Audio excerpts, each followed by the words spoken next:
Senior journalist mirror ప్లస్లో work చేస్తాం. అదే ఇంతకుముందు అడిగినట్టుగా అసలు ఏదైతే భారత చైతన్య యోజన పార్టీ పుట్టిందే వైఎస్ఆర్సీపీ కోసం, అక్కడ ఉన్నటువంటి బీసీ ఓట్ల కోసం, ఎక్కడైతే బలమైన అభ్యర్థులు ఉన్న కాడ మీ బీసీకి సంబంధించిన వాళ్ళని పెట్టుకొచ్చిండ్రు అనే దాని మీద ఒక వాదన అయితే వినిపిస్తూ ఉంది. మన వాళ్ళు ఏదో ఒక క్వశ్చన్ ఇచ్చారు కానీ దాని మీద అంత పసా అనిపించలేదు. ఒక సీనియర్ జర్నలిస్ట్ నేను అడగలేకపోయినా కానీ ఇది నా పర్సనల్ క్వశ్చన్, దీనికి మాత్రం మీరు సమాధానం చెప్పాలి.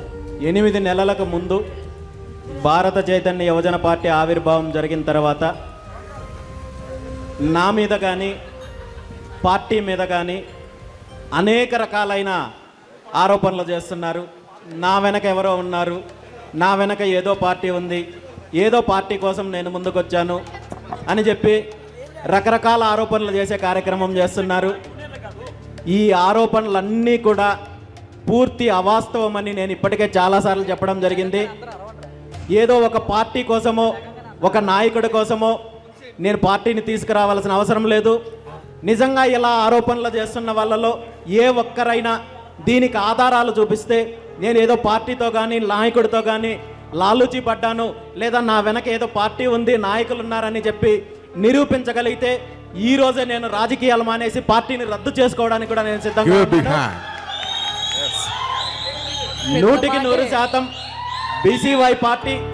బీసీవై పార్టీ ఈ రెండు పార్టీలకు ప్రత్యామ్నాయంగానే వచ్చింది.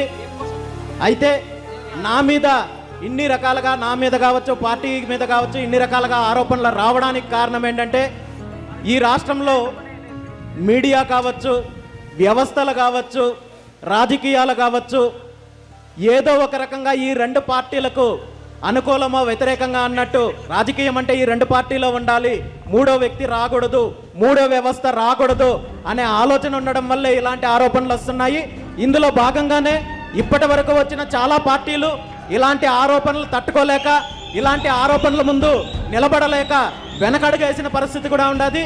ఖచ్చితంగా నేను ఒకటే చెప్తున్నాను, నా మీద పార్టీ మీద ఎన్ని ఆరోపణలు వచ్చినా ఈ రెండు పార్టీలకు ఇంటికి పంపించేంత వరకు బీసీ యువజన పార్టీ పోరాటం చేస్తుంది.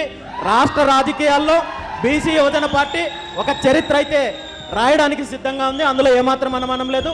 ఇక ఇంతకుముందు క్వశ్చన్ అడిగినట్టు రాజధాని విషయంలో బీసీ యువజన పార్టీ చాలా స్పష్టంగా ఉంది.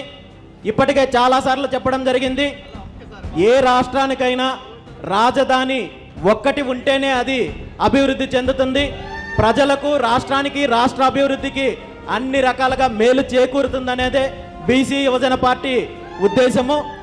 ఈరోజు వైఎస్ఆర్ కాంగ్రెస్ పార్టీ అధికారంలోకి వచ్చిన తర్వాత 3 రాజధానుల అంశాన్ని ముందుకు తీసుకొని వచ్చారు.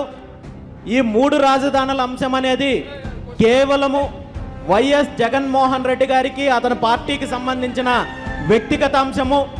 వాళ్ళు వ్యాపారాలు చేసుకోవడం కోసము, భూ కబ్జాలు చేసుకోవడం కోసము ఈ అంశాన్ని ముందుకు తీసుకొచ్చారు తప్ప దీనివల్ల రాష్ట్రానికి, రాష్ట్ర ప్రజలకు ఏమాత్రం ఉపయోగం లేదనే విషయము జగన్మోహన్ రెడ్డి గారికి కావచ్చు, ఆ పార్టీ నాయకులకు కావచ్చు అందరికీ తెలిసిన విషయమే.